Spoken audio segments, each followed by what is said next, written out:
మన నదుల పరిస్థితి చూడండి.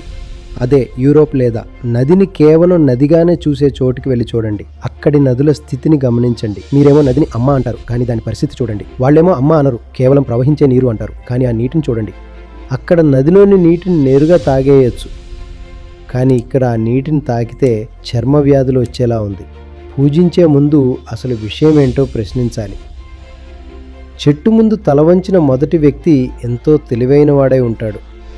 నదిని అమ్మ అని పిలిచి మొక్కిన వ్యక్తి ఎంతో లోతైన మనిషి అయి ఉంటాడు.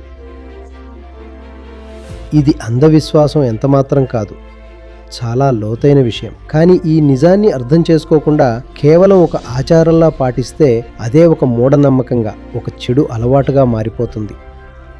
ఇక్కడ జనం నదికి వెళ్ళి తల వంచి మొక్కుతారు. నేను ఋషికేష్ గంగ గురించి చెప్తున్నాను. అక్కడ గంగకు మొక్కి అదే నీటిలో నిలబడి షాంపూలు రుద్దుకుంటారు. నదిని ఎందుకు అమ్మ అన్నామో నీకు అర్థమై ఉంటే దాన్ని ఇంత మురికి చేసేవాడివా?